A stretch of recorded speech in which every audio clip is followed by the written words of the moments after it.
Если говорить очень коротко, то на Арабском Востоке сформировались в последние 2, 3, 4 десятилетия те режимы, которые можно назвать геронтократическими, те режимы, которые возглавляют люди, прямо скажем, преклонного возраста, которые у власти уже находятся минимум более 20 лет. Вот, скажем, президент Мубарак, он в Египте находится на самом высшем государственном посту. Я, естественно, имею в виду и то, что он до этого занимал важные посты. Около 30 лет, с октября 1981 года. В Тунисе более 20 лет, теперь уже бывший президент Бен Али находился. И, в общем, ничего бы такого страшного в этом и не было, если бы не другое обстоятельство. Оно заключается в том, что эти режимы стали режимами коррумпированными. При этом важно иметь в виду, что эта коррумпированность, она распространялась неравномерно. На самой вершине были самые, если можно так выразиться, крупные, самые большие коррупционеры. То есть это главы этих режимов. И те страны, в которых они правили, и те страны, в которых они правят, еще остаются такие режимы на Ближнем Востоке и, в частности, в арабских странах, давно нуждаются в переменах. Переменах какого рода? Переменах, скажем, политических. В этих странах формируются две группы противоречий, две группы, если можно так выразиться, кризисных трендов. Первый тренд, и мне думается, что это главный тренд, это противоречия внутри элит.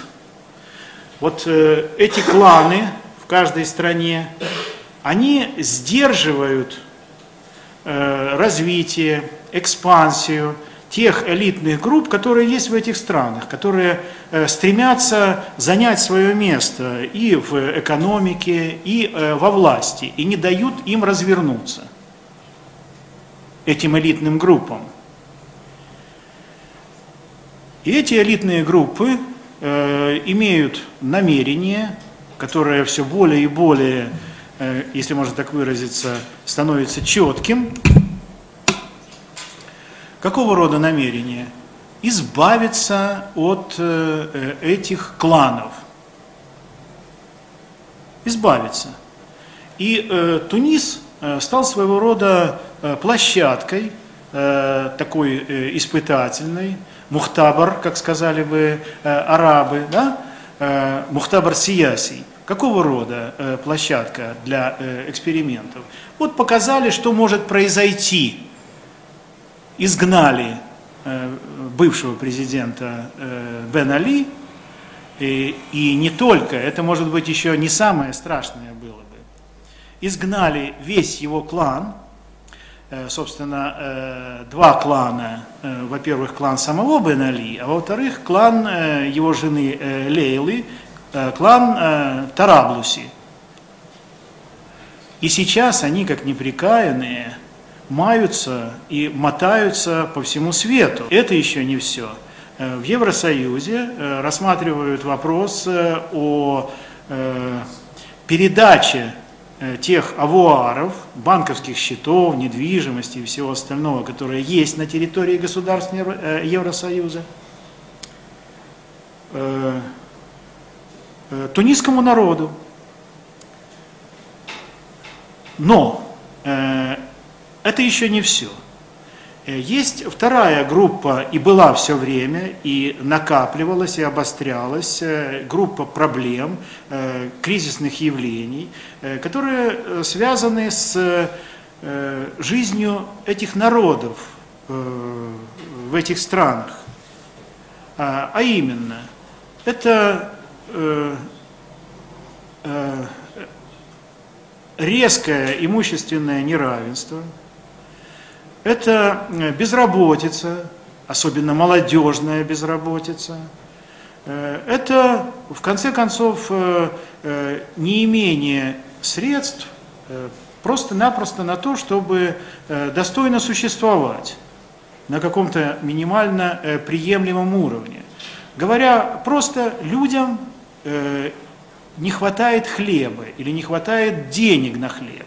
В декабре прошлого года произошла вещь, которая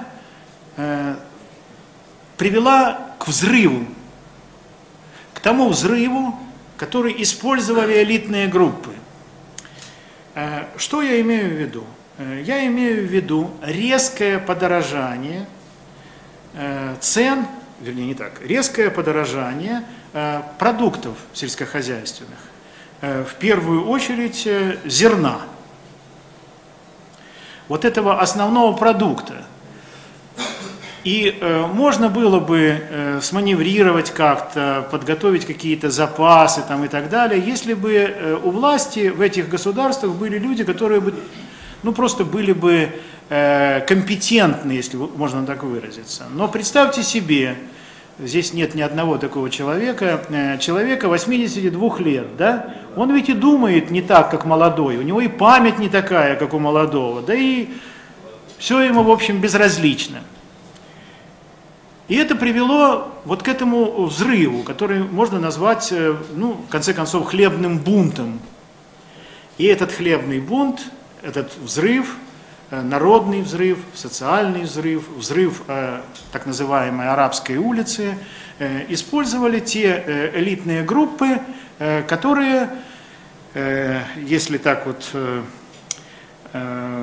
выражаться, давно замыслили смену верхушки этой системы. Тема эта очень большая. Нельзя не сказать во всяком случае, наметить, если можно так выразиться, такой пункт, как внешнее влияние. Я имею в виду, в частности, и особенно влияние со стороны Соединенных Штатов, и попытки, которые предпринимаются сейчас, они, в общем, уходят туда, если не непосредственно в Соединенные Штаты, то к тем силам, которые тем или иным образом связаны с Соединенными Штатами. Это такие группы, либералов, западников, такие вот, как были в организации Кифая. И в качестве примера неудачи цветной революции я бы здесь указал на Сирию.